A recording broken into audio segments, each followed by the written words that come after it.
Alors voilà, donc c'est parti, l'enregistrement est parti et comme vous le voyez, je suis pas dans ma bulle cette fois-ci. On change un peu, on change pas mal de choses. Donc d'abord bonjour à tout le monde, donc ça évidemment.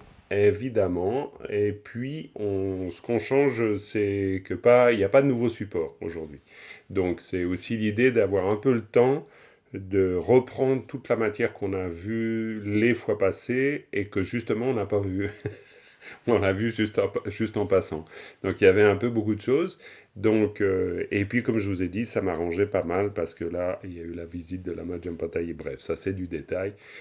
Mais disons, comme quoi, c'est peut-être pas mal de prendre un peu le temps pour fouiller dans ce qu'on a déjà vu ou juste entreaperçu.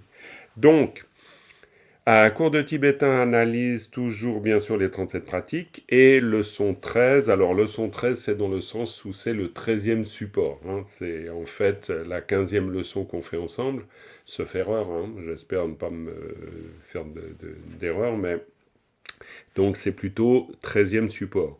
Et nous voyons la 10e pratique. On en est plus loin que la 10e pratique. Hein. Là, c'est le grand chemin des individus excellents.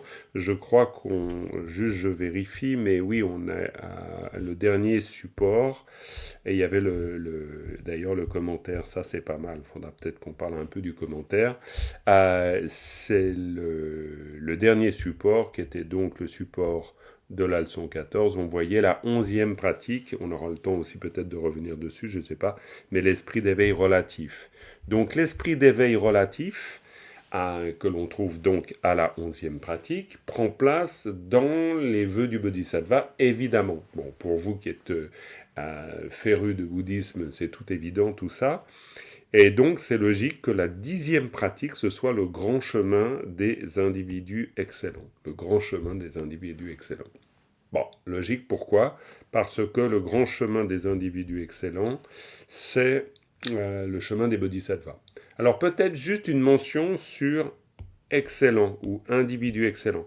Parce qu'en fait, j'en ai pas encore parlé. Je l'ai mis dans le liste de vocabulaire. Peut-être que ça vous a pas apparu comme quoi, voilà, ça n'a pas éveillé votre attention. Mais en fait, pourquoi individu excellent? Parce qu'on voit que c'est alors là le grand chemin. Avant, c'est le chemin intermédiaire des individus excellents et le petit chemin, donc encore avant, des individus excellents. Pourquoi j'ai choisi individu excellent? Parce qu'en fait, chaque fois, et ça c'est quand même très particulier, mais je pense que quand même ça vous a fait peut-être réfléchir, chaque fois on est bien d'accord qu'à la fin, dans la strophe, on dit Gyaltse Laglenin. Donc pour vous, il n'y a pas de secret.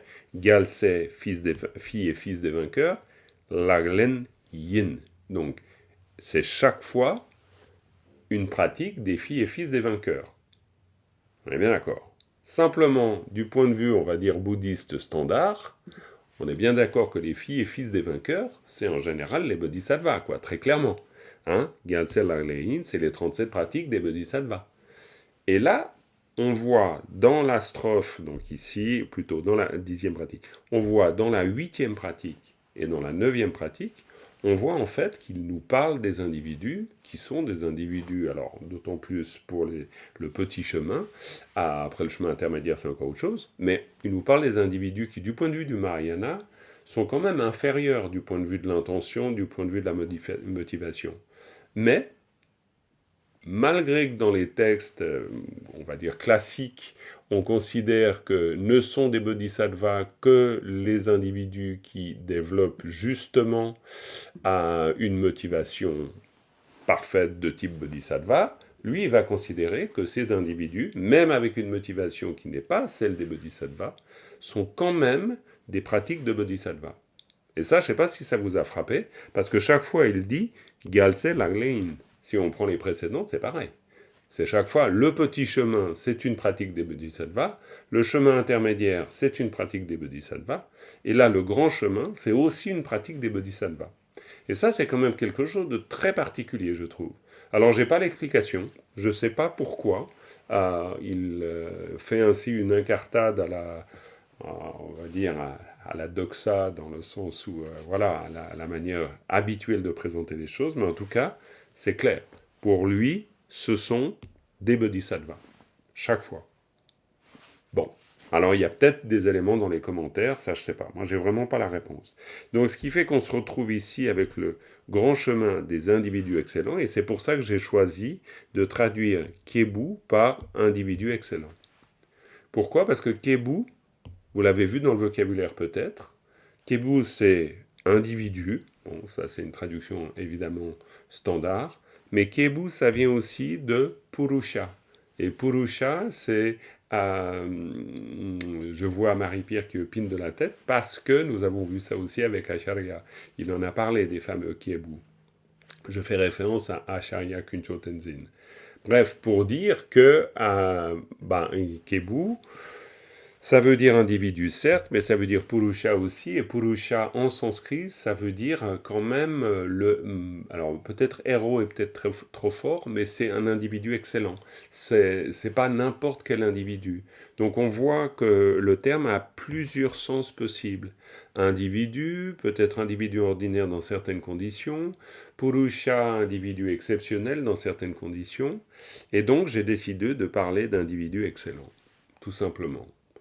Alors, en considérant qu'il y a peut-être des individus excellents qui font un petit chemin, un chemin intermédiaire ou un chemin qui est grand, mais ils font tous quand même un chemin spirituel.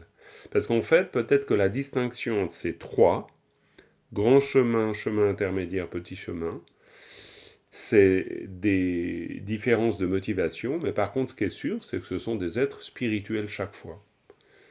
Et ça, bon, j'ouvre une piste, mais ce serait une piste très importante de réflexion pour se demander finalement quel est vraiment le sens de Kebu ici. Parce que chaque fois, il l'utilise. Hein. Kebu Ding, hein, si vous regardez les autres, Kebu, voilà, hein, Kebu Chung, et puis Chenpe Lam. Ici, Chenpe Lam.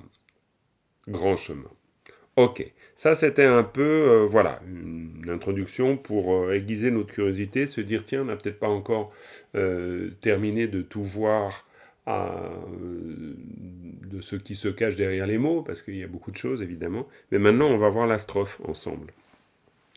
Donc regardons ce que l'on peut faire avec cette fameuse strophe.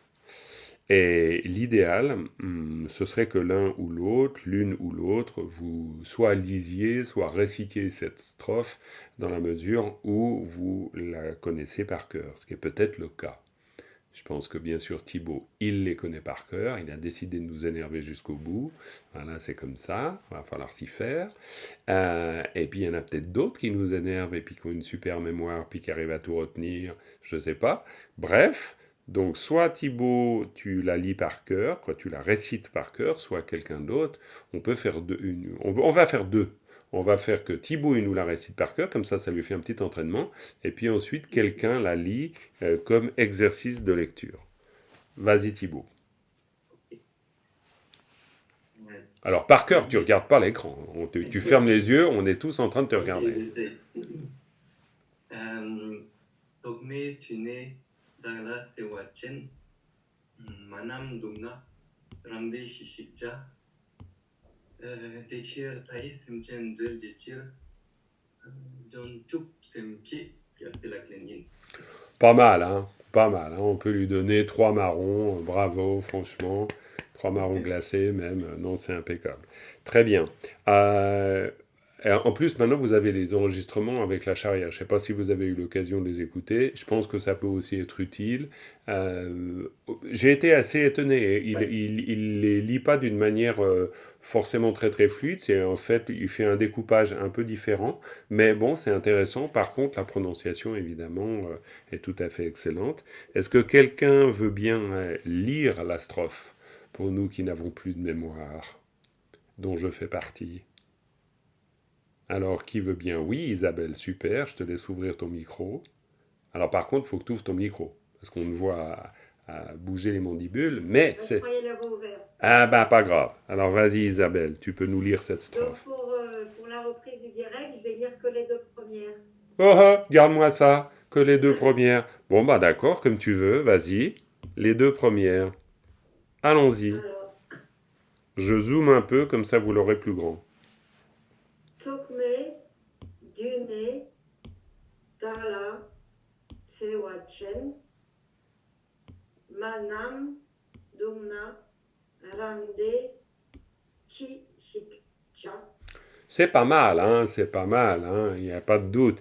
Je vais être un petit peu pointilleux sur le du né, qui n'est pas du, mais qui est tu. Tu, Hein, tu. ça c'est beaucoup mieux. Parce que du, c'est plutôt le mot pour dire en tibétain rassembler, condenser.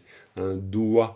Hein, par exemple, on le retrouvera dans duche, hein, duche les samskaras, hein, ou les doucher, les notions.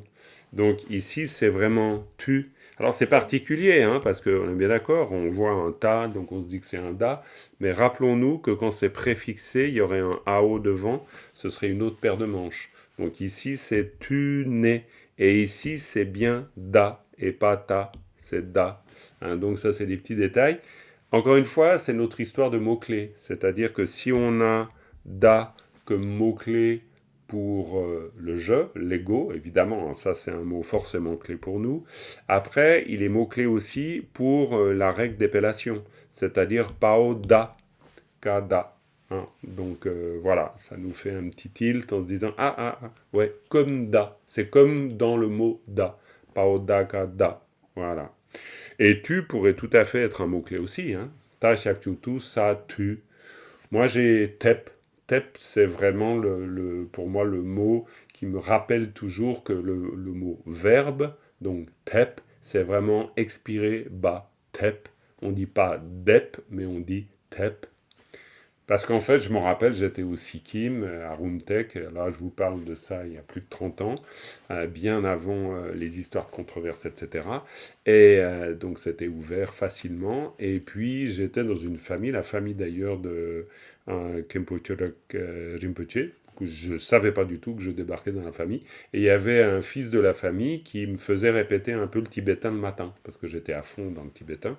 Et puis je me rappelle très très bien, et c'est pour ça que ça m'est resté, il m'entendait dire Dep, et puis il me dit non, non, non, pas Dep, Tep. Et puis je me suis dit, ah bon. Et là, je crois que j'ai réalisé qu'en fait, il y avait certaines lettres qui avaient des tons. Je ne suis pas sûr qu'avant ça, j'avais vraiment réalisé qu'il y avait des tons. Donc pour moi, c'est resté toujours un mot clé, Tep, Tadembu Teba, Tep. Ça m'avait frappé. Voilà, donc petite voilà, anecdote. Ok, et les deux dernières phrases, qui donc les lit? Je peux encore poser une question concernant la prononciation de Tu peux toujours, Florence, il n'y a aucun problème. Duna, parce que quand on dit Dunel, on fait une liaison. Mais là, Ouais, on prononce pas le K, donc ça fait Duna. ouais, Dungna. Voilà, on pourrait à On l'arrière... prononce même un peu le K. Ou... Alors, le K, c'est toujours pareil, c'est-à-dire que le K va, dans ce cas-là, bloquer le son. On n'ira peut-être pas jusqu'à dire Dugna, Dugna, ça je pense pas. Écoutez le Kempo, c'est un bon J'ai truc. écouté Et, une fois, et, mais ça va vite. ouais, ça va vite peut-être. C'est vrai que c'est sûr. Manam Duna, Manam Duna, Manam Duna, Manam Duna, Manam Duna, Manam Duna. Ouais, je sais pas trop quoi te dire, parce qu'alors là, faudrait vraiment être tibétophone complètement pour pouvoir être absolument certain. En général, la règle du cas, c'est dou. Alors, dungel, par exemple, dans dungel. Dungel, on n'entend pas dukngel. C'est dungel. Clairement, c'est dungel. Moi, j'ai jamais entendu dukngel. Mais, bon. Par contre, clairement, le son est bas. Et le fait que ce soit, il y ait un suffixe, pas un suffixe, une suscrite, c'est-à-dire ça, alors là, par contre, le ta devient da. Ça, il n'y a pas de doute là-dessus. Sa, ta, da, shakyu, du, mais ça reste bas comme son. Sa, ta, da, shakyu, du, ka, du. Léger ka, très léger. Dungna, rande, chishi, cha. Chishik, c'est pas simple, hein. Chishikcha. Ok. Allons-y avec les deux dernières phrases, puis ensuite on décortique. On lui fait la fête à cette strophe. Qui nous lit les deux dernières phrases? Échir, Ah ben parfait, vas-y. Échir, Taillé, Semchen, Diel Chéchir. Voilà, alors delchechir, ça c'est pas simple, hein. Delchechir, El Shechir, Jangshub, Semke, Laklen, Gelse, Laklenin. très bien, Gyaltse Laglein. Et ici, Changchup. Ça, c'est, alors voilà, alors c'est la terreur des textes phonétisés dans les textes de pratique qui sont très souvent phonétisés, en tout cas dans le temps, avec quelque chose comme Jangchup. Et c'est pas du tout Jangchup, c'est Changchup. C'est Chang, c'est TCH s'il fallait faire de la phonétique. C'est Changchup Semke Gyaltse Laglein. Très très bien. Donc maintenant je vous la relis encore une fois. Et cette fois-ci, on fait notre petit exercice de compréhension. Donc on est bien d'accord que le but du jeu, c'est on écoute et puis on essaie de se dire, tiens, quel est le mot, est-ce que je le comprends ou pas. Je peux même vous la relire une, deux fois. C'est vraiment, voire même trois, c'est vraiment l'idée de capter et de développer notre capacité d'écoute. Je commence.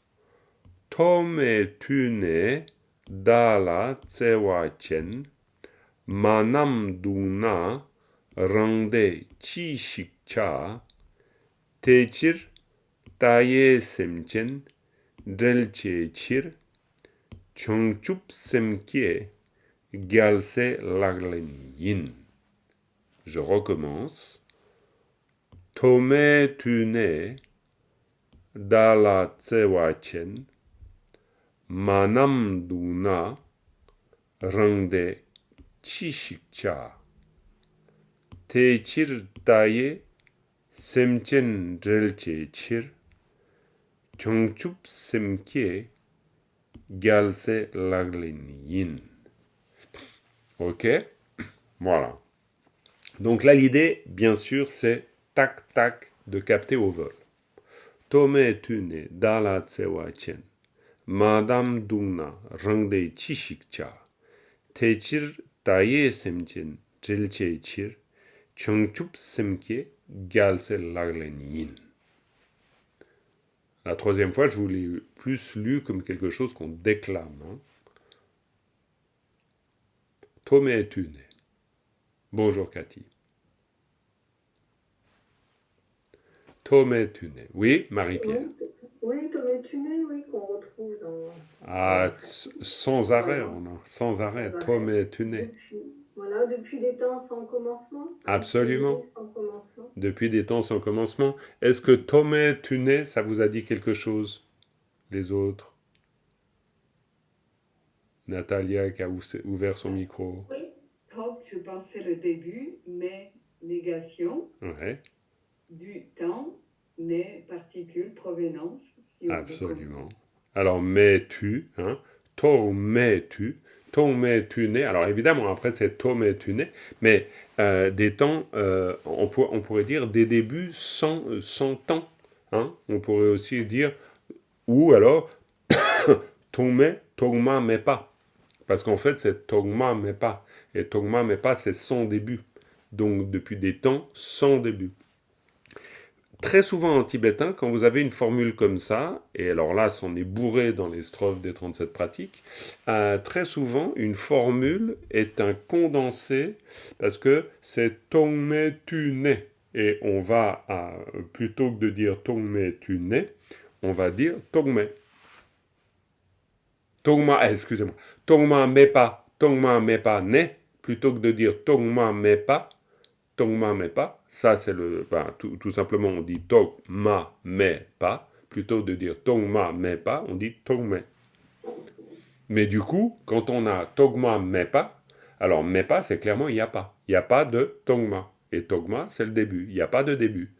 Donc après on a tu, donc ça veut dire depuis des temps sans début. Tongme tu n'es. Parfait. Tongme tune.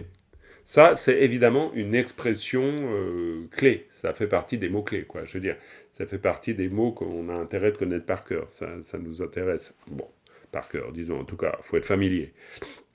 Ensuite, Dala Tsewachen. Dala Tsewachen. Dala, c'est ngala. Hein, ngala, da, nga, la.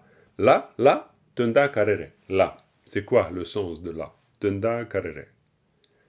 Le sens. La donne, La donne, ok. Et la donne, ça veut dire quoi par rapport à ça? Silence, le lieu, la direction. Ouais, incidence, lieu, direction. Natalia, tu me donnes un petit exemple avec la?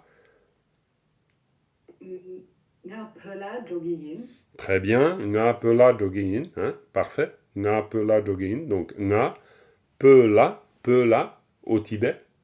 Pela. Ensuite, jogging, je vais aller. Hein? Je vais aller au Tibet. En fait, la construction est très simple. Hein. On est bien d'accord que on voudrait dire je viens du Tibet. Comment est-ce qu'on dit je viens du Tibet? N'oubliez pas cette particule. Hein. On les voit, elles sont voisines l'une de l'autre là. Hein. On en a une qui indique la provenance, une qui indique le lieu d'incidence. Donc je viens du Tibet, ou tout simplement du Tibet. venez, Penay. Très bien. Donc vous voyez la souplesse de la langue. Hein. Vous avez peu là, ça veut dire au Tibet, et vous avez Penay, bah, ça veut dire du Tibet. C'est tout simple. C'est quand même pas mal. Hein. C'est pratique. C'est hyper pratique. Parce que nga Peneyin, je suis du Tibet. Nga Peneyin. Dans ce cas-là, j'ai pas besoin même de dire je viens de. Je suis du Tibet, tout simplement. Nga Peneyin. Alors on peut dire qu'on vient du PD. Nga Pene Yonwayin. Alors je suis venu. On va utiliser le verbe venir. Ça, on peut aussi le dire. Mais après, ça dépend si on veut dire venir ou dire dans le sens de l'origine de. Ça dépendra. Ok, très bien. Donc, Thomas Mepane, Dala Tsewachen. Dala Tsewachen. Tsewachen. Tsewa. Tsewa, c'est quoi Tsewa? l'amour, C'est Ouais. l'amour. L'amour. Et c'est l'amour et pas que l'amour. Parce qu'on a un autre mot pour l'amour. C'est quoi l'autre mot pour l'amour? Cham. Ouais, Champa, c'est bien, c'est bien. Vous ouvrez vos micros, c'est à qui dégaine le plus vite. Et l'amour avec attachement. Ah, c'est intéressant ça. Pour toi, Tsewa, c'est l'amour avec attachement.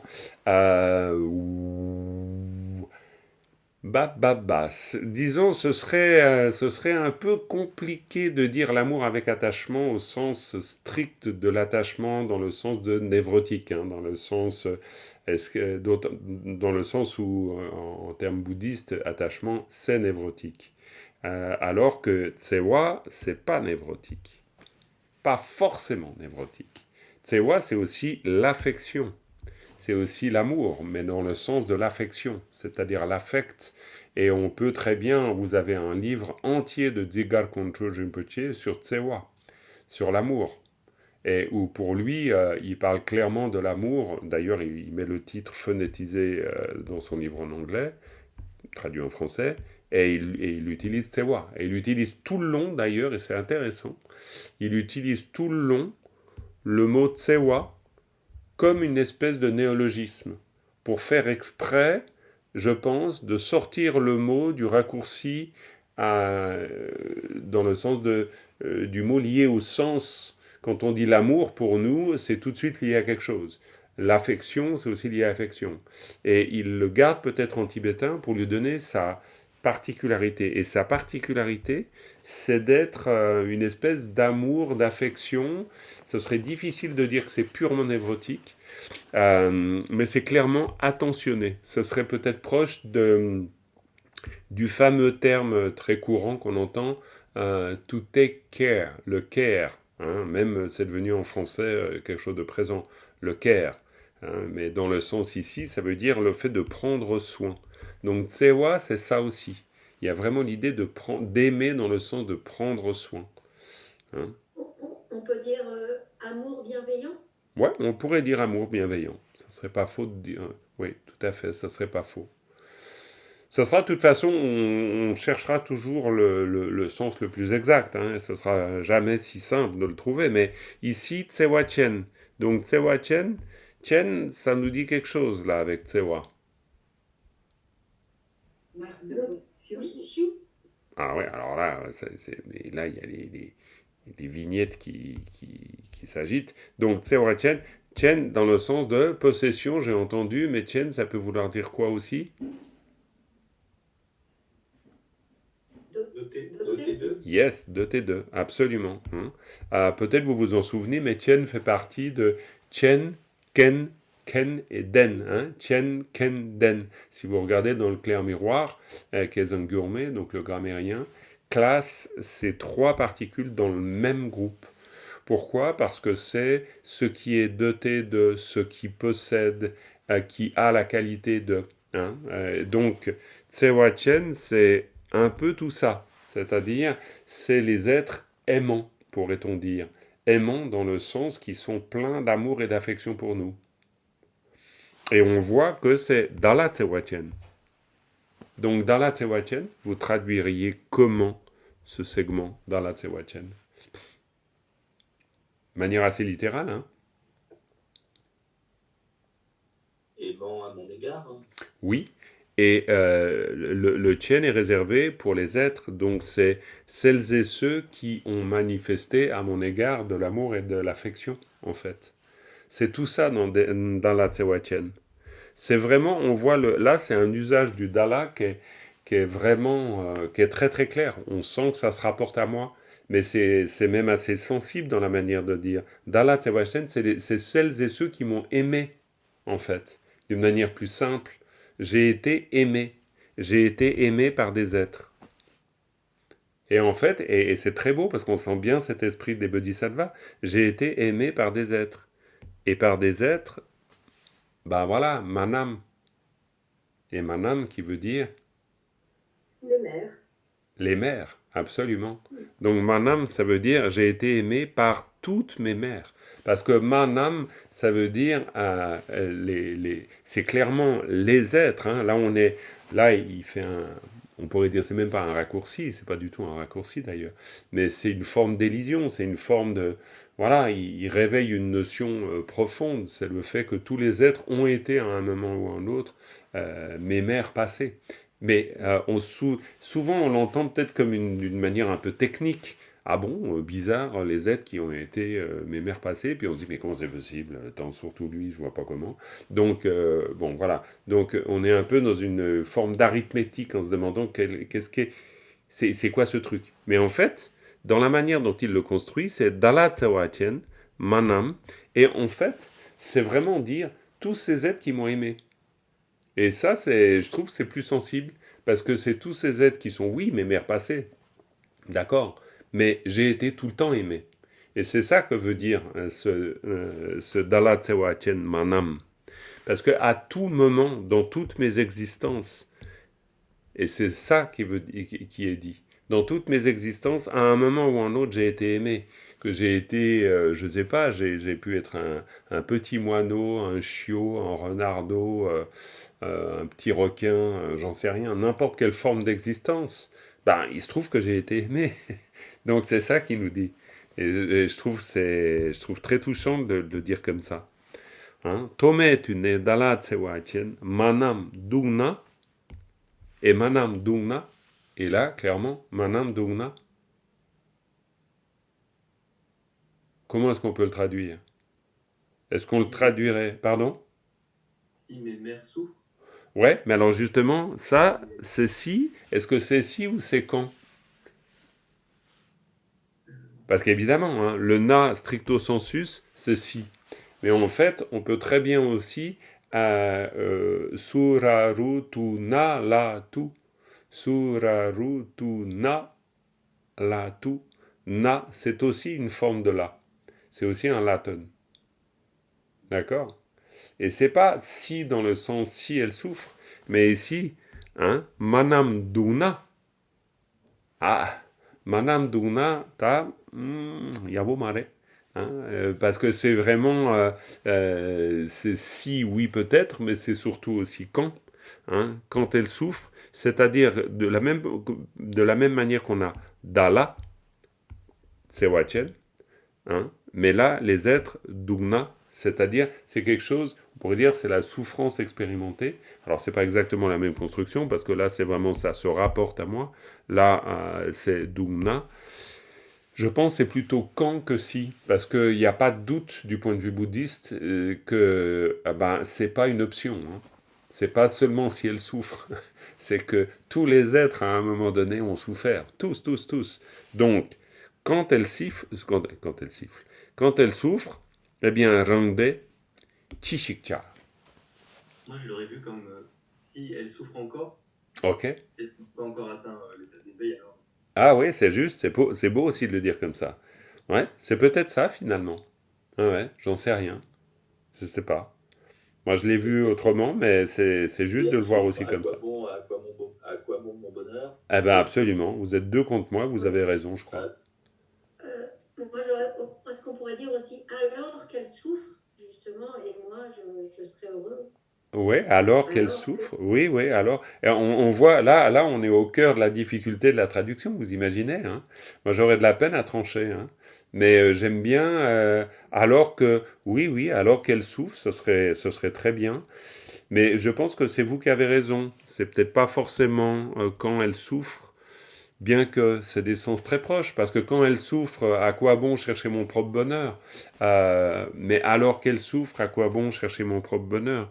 De toute façon, on est dans cette idée-là, où tant qu'elle souffre, parce qu'on pourrait aussi dire tant qu'elle souffre, ou si elle souffre, et si ça marche aussi très bien. C'est difficile de savoir vraiment comment trancher, hein, là. Quelle serait la bonne traduction? Après, c'est peut-être là où ça peut être, ça risque d'être intéressant d'aller voir dans le commentaire. Parce que le commentaire, peut-être, va nous dire les choses de manière différente. Après, j'irai vous chercher le commentaire pour cette strophe. Comme ça, on va essayer de travailler là-dedans. on peut peut-être dire aussi comme elle souffre, parce qu'il y a quand même un constat que de toute façon, elles sont confrontées à la souffrance. Absolument, absolument. C'est clair. C'est pour ça que là, ça sera difficile de trancher. Je pense, et c'est là où vous voyez, c'est là où je vous amène, c'est que, ben, à votre niveau, on n'a pas de doute, on commence à pouvoir être suffisamment à l'aise pour avoir des options.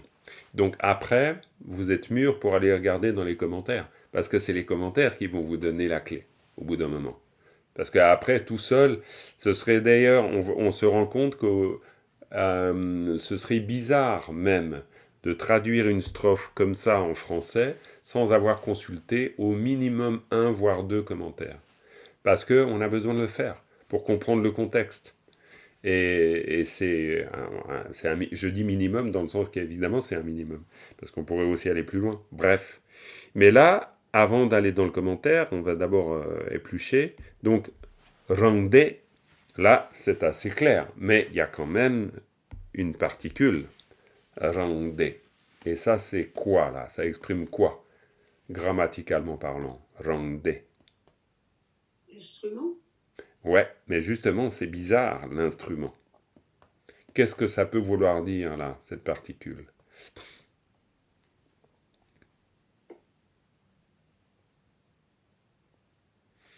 Ouais, ouais, là, c'est pas simple, hein. Rangde. Pourquoi rangde? Si on reste dans la compréhension très basique de l'ergatif instrumental. L'ergatif instrumental, ça veut dire que... Pardon? C'est mon bonheur qui fait. Ouais. Il y a un peu l'idée qui fait. Ouais, ouais. Il y a l'idée de l'agent. Il y a l'idée d'un bonheur qui œuvre. On pourrait dire, il y a quelque chose qui œuvre à mon bonheur. C'est évidemment une intention, mais on pourrait dire, c'est rende. C'est comme si, et là, il y a peut-être plein de sous-entendus. C'est-à-dire que c'est moi qui suis acteur de mon bonheur, qui vais chercher, qui vais produire. Hein, si on reste dans l'idée de l'instrument, de l'ergatif, dans le sens de l'agent. L'agent, il produit forcément une action.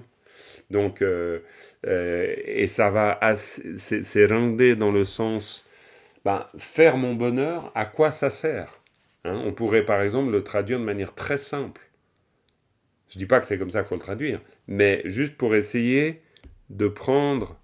Parce que si par exemple on disait vouloir mon bonheur, à quoi cela sert? Alors, ok, on peut le dire, de toute façon, on comprend bien, le sens, il est équivalent. Mais on a quand même l'ergatif.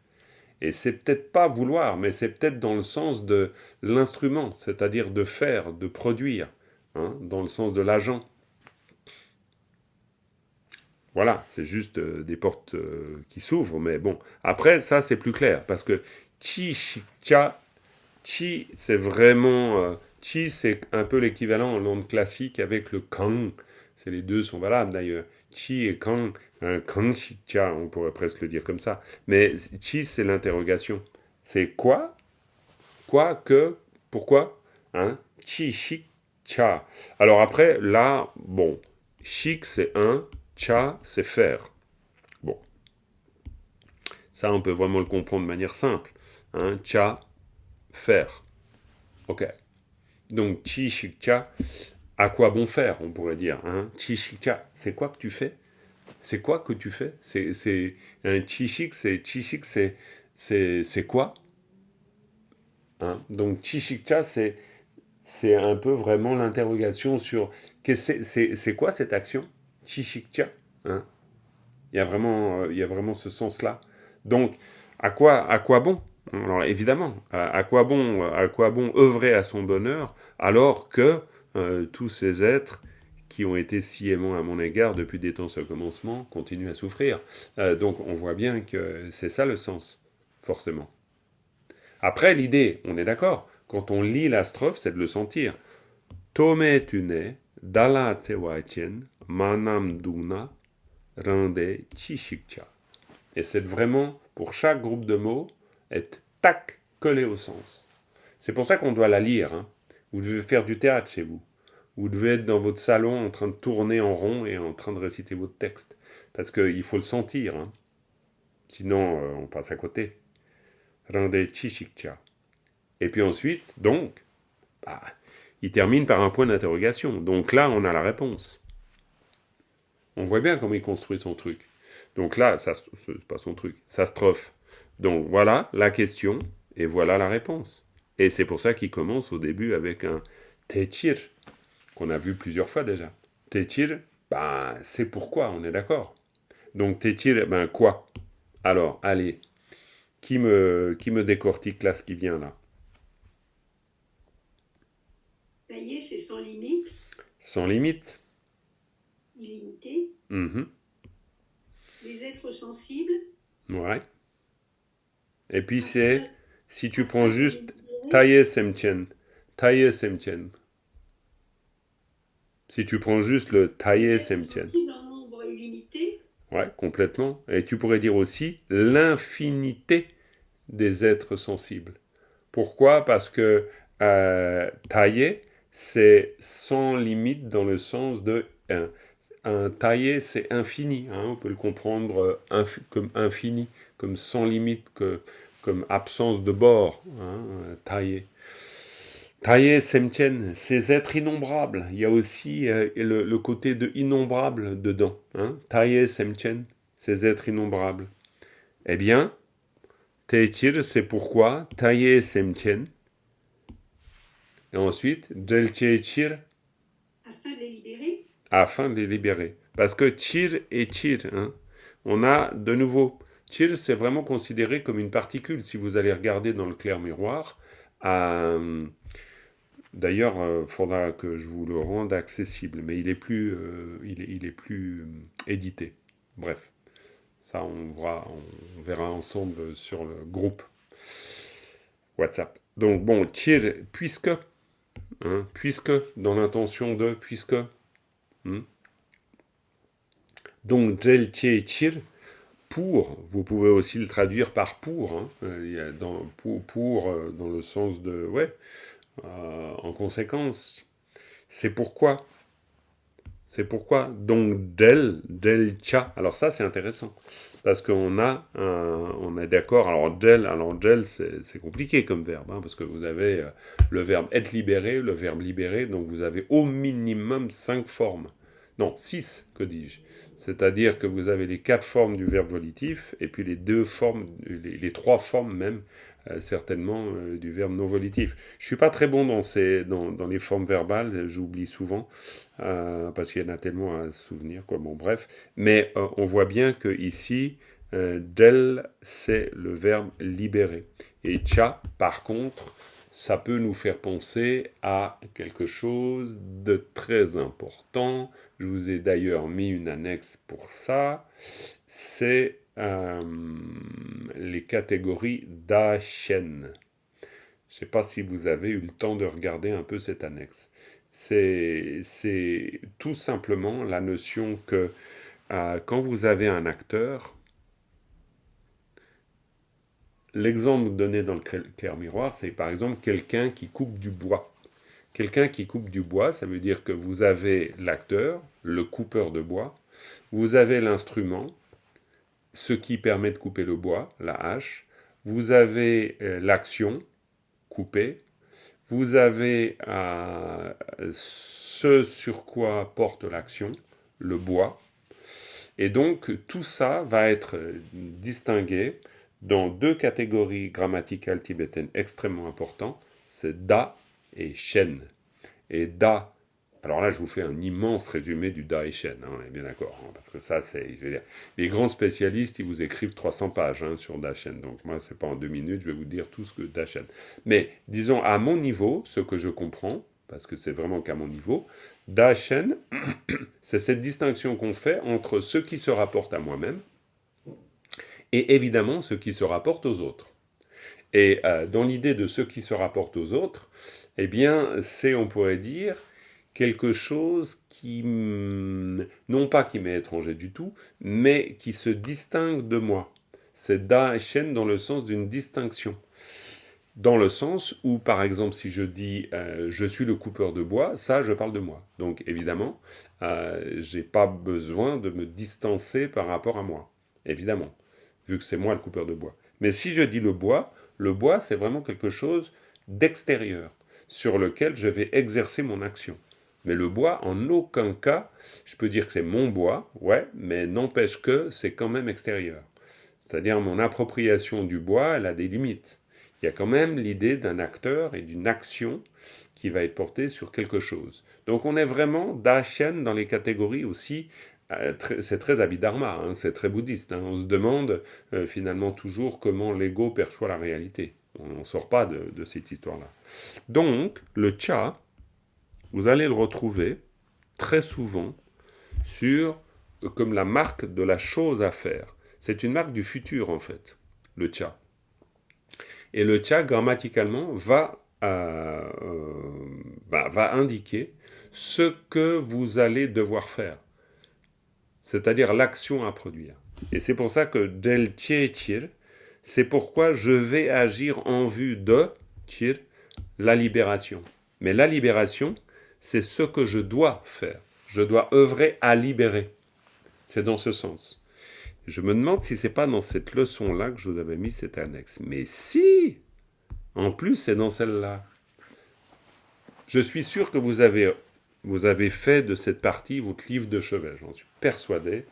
C'est pour ça que je l'ai mis, parce que je me suis dit que vous n'alliez pas résister, que la série Netflix à laquelle vous êtes addict ne résisterait pas à l'annexe du clair miroir. Non, ça, je me suis pas trompé.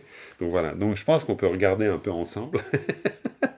Du coup... mettre en image pour que ça marche. Oui, alors c'est ça. Alors ça, c'est l'étape d'après, Dominique, tu vois. Le jour où j'arrive à faire du Netflix, c'est-à-dire de la grammaire tibétaine aussi addictive que Netflix, alors là, je crois que j'aurais carrément développé des qualités de bodhisattva exceptionnelles. J'en suis pas encore là.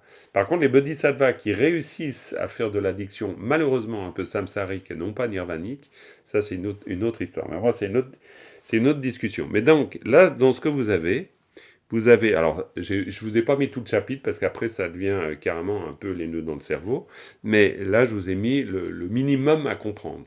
Et vous voyez, ça, c'est très intéressant parce que vous avez ici da, ok, je zoome un petit peu, voilà, et puis vous avez ici shen, ok. Et donc en fait, vous avez à gauche les trois qui sont da. Et da, c'est l'agent, l'instrument, évidemment, l'action présente. Ok. Et puis ensuite, vous avez shen. Et shen, c'est lieu.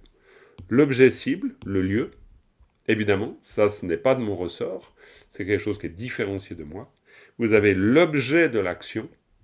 Et l'objet de l'action, attention, c'est pas forcément l'objet. Pas forcément l'objet cible et le lieu, hein, l'objet de l'action, et l'action future. D'accord? Et c'est pour ça que vous avez ici, Chepapo, c'est celui qui fait, Chepapo. Hein, Thibaut, pendant 108 Nyungne, il a dit te papo, te papo, te papo. Hein? en récitant je pense pas que tu as pensé beaucoup à la grammaire à ce moment-là, mais en fait, quoi, je sais pas, peut-être, oui. Non, pas tant que ça, je savais pas trop ce que ça voulait dire. Ah, intéressant, vous voyez comme quoi on peut réussir à faire 101 Nungné en ne sachant pas forcément, peut-être, à mon avis, voilà, on devait se rencontrer pour se dire, tiens, voilà, faut qu'on creuse un peu plus dans les textes quand même. Parce que c'est fascinant. On fait cette prière justement, te papo, puis on se pose pas trop la question. Ouais, eh ben, comme par hasard, on trouve Tchepapo. Et Tchepapo, on a pas et po. On double le suffixe nominal ici. Vous voyez?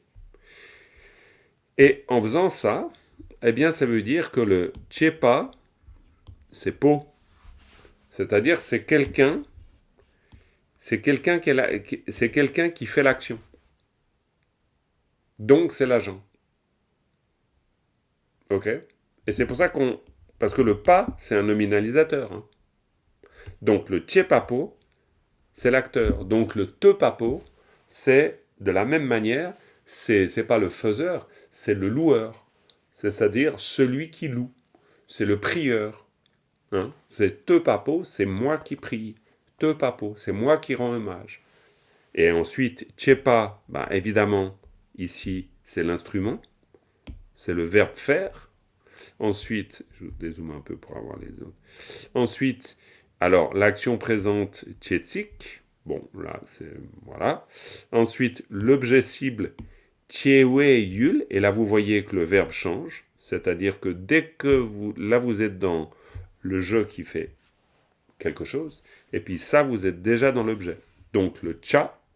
Tchawe yul. Yul, c'est l'objet de l'action. Tchawe le. Le, c'est l'objet de l'action. Hein. Les, c'est l'action, on pourrait dire. L'objet de l'action. Là, la distinction, elle n'est pas si évidente quand même, on est d'accord. Et puis, chawa, ça, c'est l'action future. Et donc, chawa, maintenant, si vous revenez au début de la leçon, voilà, hop, eh ben, delta. Et delta, ça veut dire l'action future. C'est ce que vous allez devoir faire. Vous allez devoir libérer les êtres. Vous allez devoir libérer les êtres, c'est des êtres à libérer. Les êtres sont d'ailleurs à libérer. Il n'y a pas de doute. Vous voyez, et là, c'était une manière pour moi de vous faire un clin d'œil avec... c'est pas juste un clin d'œil, mais c'était de vous dire que quand vous avez des constructions comme ça, avec le tcha, c'est assez typique et caractéristique justement de cette distinction grammaticale, mais qui dit beaucoup de choses. Parce qu'elle rappelle vraiment d'une manière très nette que, voilà, c'est une chose que vous allez devoir faire, c'est une action à produire. Jean-Marc, à propos de Yule, Oui. Yule, c'est le lieu, mais j'ai entendu quelque part que ça pouvait être l'objet aussi. Ouais, c'est aussi ça. Ça peut être les deux. C'est Yule à... Ouais, c'est Yule les deux. Bah, je peux pas te dire le contraire. C'est à la fois l'objet et à la fois le lieu. Forcément. Mais en tout cas, c'est quelque chose qui appartient à la catégorie shen, c'est-à-dire autre. C'est pas la catégorie moi. C'est pas da, c'est shen. Hein. Ouais, c'est clair. Yule, c'est le... Alors après, Payul, alors ça c'est, après Yul peut vouloir dire aussi le pays. Hein. Payul clairement, par exemple si on dit Pelyul, Pelyul c'est le mot pour parler du Népal en tibétain. Donc Pelyul c'est le pays de la laine, par exemple. Hein. Pel c'est la laine, donc Payul. Alors ça d'accord, donc oui. Mais Yul c'est vraiment le lieu dans le sens de lieu d'incidence. Quoi, voilà, c'est tout simple. Hein. J'ai pas après, je vous ai mis l'annexe parce que je me suis dit si avec curiosité vous avez envie d'en savoir plus, il y a quand même pas mal de choses dedans. Mais déjà pour nous, c'est une indication très très claire que on parle là du verbe libérer, oui, mais c'est pas autre chose que le verbe dans ce cas-là. Alors la forme, tout à coup, j'ai un blanc. Il me semble que ce serait une forme non volitive. Je ne veux pas vous dire trop de bêtises, mais il me semble. Pourquoi? Parce que je peux utiliser des formes volitives pour moi en tant qu'acteur, mais ce qui doit être fait, je pense qu'on va utiliser une forme non volitive, parce que c'est les êtres à libérer, à être libérés. Il me semble. Bon, après, voyez là, mon niveau s'arrête. Disons, temporairement, bien sûr. Jean-Marc, s'il te plaît, une petite question. J'ai dû rater quelque chose. Les Dachen, ils interviennent comment dans ton explication de... Ah, ils interviennent sur le tcha. C'est-à-dire que le tcha ici, le tcha, qu'on voit ici dans la strophe, dal. Dal, c'est le verbe, libérer. Et puis, pourquoi del tcha? Del tcha, ça m'a vraiment fait penser à Dachen, et c'est pour ça que j'ai été dans le clair miroir et que je vous ai sorti ça, où on voit que tchawa, c'est l'action future. Donc, ça veut dire l'action à produire. Donc, quand on dit tel tcha, ça veut dire l'action de libérer. Tout simplement. Donc, ça veut dire que ça m'indique quelque chose. Ça m'indique que ce sont les êtres à libérer. C'est juste pour, en fait, donner une explication à ce tcha. Qu'est-ce qu'il vient faire là? Tout simplement. Mais après, on voit que ce petit tcha a une immense importance.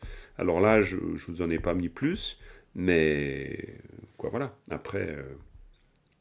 Est-ce que tu parlais du bûcheron tout à l'heure en tant qu'agent? Ouais. Et est-ce que tu peux donner parce qu'en fait, il y en a 6 et j'ai du mal à comprendre l'action présente, l'action future, par exemple. Ouais. Et est-ce que tu peux donner un exemple? J'imagine que l'agent, donc le bûcheron, l'instrument, ça doit être la hache, admettons. Alors, l'action présente, c'est quoi? alors, dans ce cas-là, je vais te retrouver le clair miroir, absolument. Est-ce que j'ai là le clair miroir? Attends, on va juste voir, c'est possible que j'ai le clair miroir. Ouais, je l'ai ici. Ok, je l'ai ici, donc si on a de la chance, ok. Alors attends, je vais aller tout de suite dans Dachen. Ce sera derrière.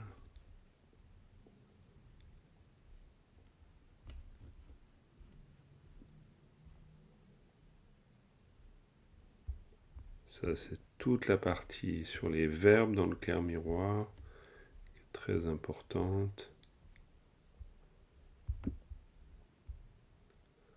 A priori, c'est le chapitre 30, page 265. 265, merci beaucoup. Donc c'est forcément beaucoup plus loin.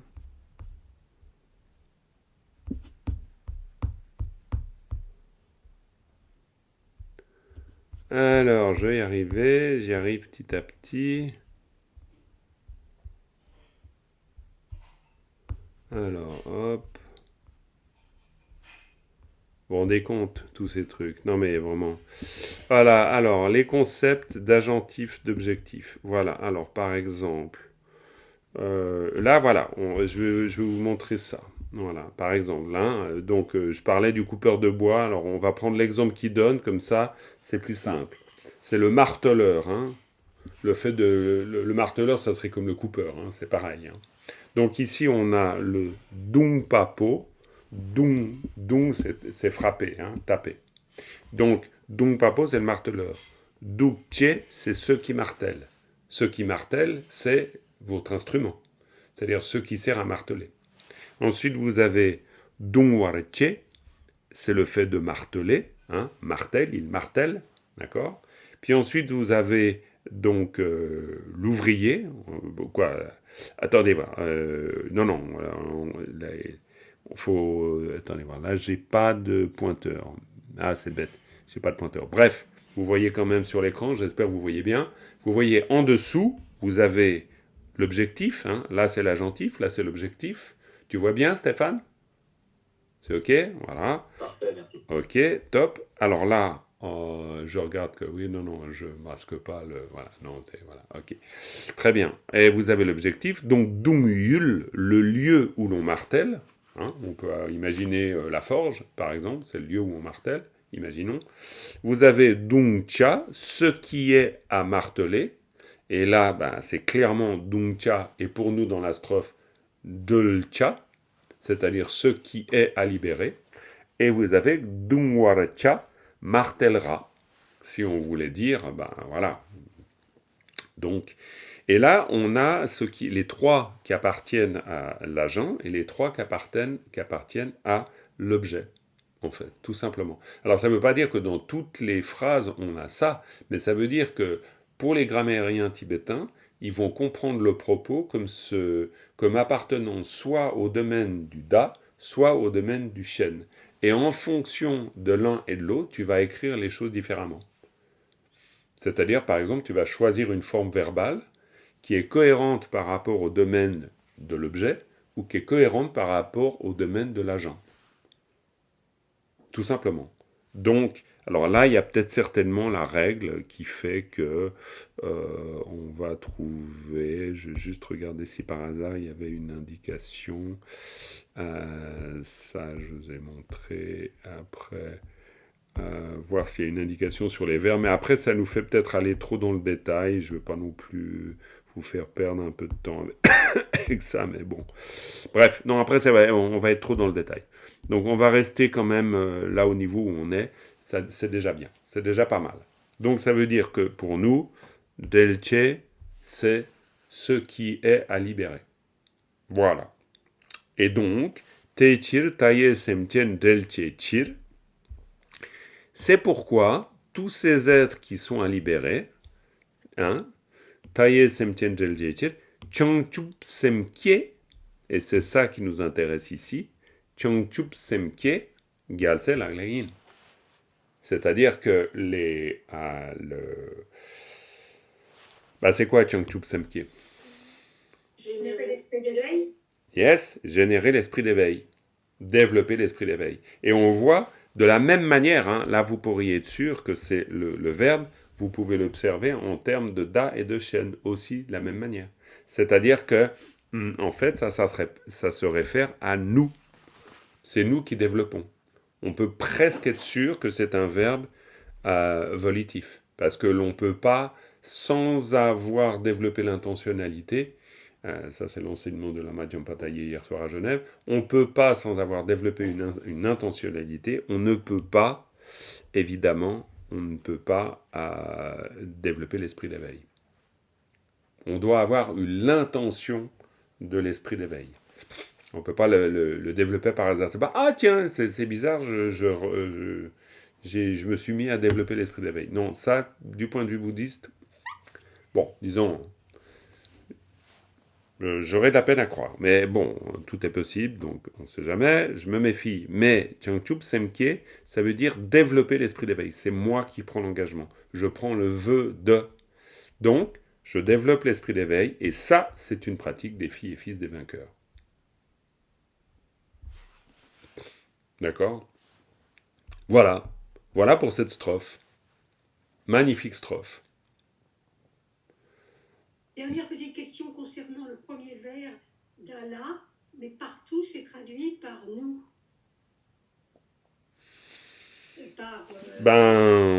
Ouais, Qui nous ont aimés. Oui. Voilà. De toute façon, on voit bien que là, le tibétain nous dit pas... là, encore une fois, je pense qu'on est obligé de voir le commentaire. C'est-à-dire que ça dépendra, là, on a la liberté, je pense, soit de la personnaliser en disant « je ». Moi, j'aime bien la traduire avec « je ». Je ne sais pas comment je l'ai traduit. C'est je. Pour moi, ouais, moi, je l'ai traduit je l'ai traduit comme « je ». Comme « je ». C'est je. Ouais, mais je préfère aussi, mais c'est vrai qu'on peut dire nous si on veut, hein, le nous de royauté marche bien aussi, hein, en l'occurrence. Ça peut être un nous très collectif, pourquoi pas, ça, comme on veut, ça je sais pas, j'ai pas assez de certitude pour trancher dans un sens ou dans l'autre, mais par goût, et vu que c'est pas faux avec le texte, je dirais je, par goût. Parce que comme ça me rend les choses beaucoup plus proches. Tome etune dala tsewa chen, madame dungna rende chishikcha. Techir taye semchen Teltechir, Chongchup Semke, Galse Langleyin. Merci. Ouais, voilà. Ok. Ben, là, du coup, on n'a pas eu le temps de voir le commentaire. C'est un peu dommage. Tu peux nous l'envoyer? Ouais, j'étais en train de me dire que je pourrais peut-être vous l'envoyer. Alors, le seul truc, c'est que je peux tout à fait vous l'envoyer. Ça, c'est pas un problème. Après, il faut pouvoir. Ce que je vous ai montré comme extrait, c'est je vous ai dépioté le commentaire. C'est-à-dire, je l'ai mis de ligne en ligne et puis j'ai mis en rouge les paroles. Maintenant, si vous avez le commentaire en bloc, c'est pas toujours super facile. Mais c'est pas impossible non plus, hein. Et le commentaire qu'on a, c'est le commentaire de la leçon, enfin, de la pratique 11. Alors, ouais, moi je vous ai donné, je crois que je vous l'ai mis là, c'est la pratique 11, effectivement. Là, vous avez le commentaire. Là, vous avez le commentaire. Alors, de la même manière, je pourrais vous envoyer le reste. Mais je vais voir, je vais essayer de faire ça. Mais parfois, je dis je vais essayer et j'y arrive pas parce que après, je me fais prendre par tous les trucs que je dois faire. Mais bon. On a déjà beaucoup à faire avec le 11. Ah bon, alors ça c'est sûr que vous avez aussi beaucoup à faire, il n'y a pas de problème. Mais je pense que, en tout cas Stéphane, j'en ai l'intention. Parce que je pense que ça serait vraiment super. Et Jean-Marc, même si tu l'envoies pas décomposé, mais au moins l'envoyer. Ah oui, je peux vous l'envoyer tel quel alors, si vous voulez. Je trouve ça intéressant. Hein. Ok, très très bien. Très bien. Alors ça, bien sûr. Ça, bien sûr. Ouais. Ok. Ben, je tâche de le faire alors. Rapidement. Très bien. Eh ben, écoutez, ce qu'on va faire, c'est que on est dans les temps, donc on arrête là. Ok. Et puis, ben, si ça se trouve, je pensais quelques minutes pour vous envoyer tout ça. Et puis, on se retrouve à tout bientôt. Je sais plus pour la semaine prochaine si c'est un mardi ou c'est un jeudi. Je ne parle qu'à mon agenda. C'est lui qui connaît mon emploi du temps. Moi, C'est jeudi 7. C'est jeudi, ok, très bien. Ah oui, parce que je suis à Montchardon mardi. Donc c'est à cause de ça. Donc voilà. Eh bien, merci beaucoup. Et Juste bah, une dernière chose, Jean-Marc. oui, je t'en prie, Est-ce qu'on Claudine. pourra avoir les autres dates pour décembre? Parce que je dois m'absenter. Je voulais savoir si je pars Absolument. mardi ou jeudi. Ouais, complètement. Alors écoutez, oui, alors c'est ce que je me suis mis dans ma liste de choses à faire, de vous D'accord, envoyer un super. message. Non, non, complètement, c'est parce que je vais en Inde, en fait. Je vais en Inde pour le Kagyu Monlam. Ce qui fait que les cours de tibétain vont forcément être un peu chahutés, parce que je pourrais pas vous donner le cours depuis là-bas. C'est pour ça que je me suis mis dans mes notes de vous envoyer, dans mes tâches, de vous envoyer un message pour vous dire que pendant cette période, vous pourrez bien sûr suspendre votre soutien au cours, parce que à ce moment-là, je ne serai pas là. Puis que je ne serai pas en mesure de vous assurer un cours tibétain depuis le Népal ou l'Inde. Ça, je crois que je vais quand même pas prendre cet engagement-là. Ce serait un peu gonflé de ma part. Et puis c'est bien aussi, comme On ça. aura du temps pour le commentaire, comme ça. Oh, alors ça, vous aurez tout le temps. Je crois qu'il y a, de toute façon, il y a suffisamment de matière, il n'y a pas de doute. Voilà. Alors on termine par une dédicace. Sonam diye tamche zingpane tomne nyepe janam pamjene. Kegana chimbala tupa yisipe tsole dowa donwaraisho. Voilà, merci beaucoup les amis. Merci. Merci. Allez, à tout bientôt. Merci. Oui. Et puis ça a été au fait la vignette Porte dans la bulle, ça marche comme ça ou pas? Oui, Oui, c'est bien, très ouais. bien. Ok, bon, ça varie quoi. Allez, ok. Belle journée.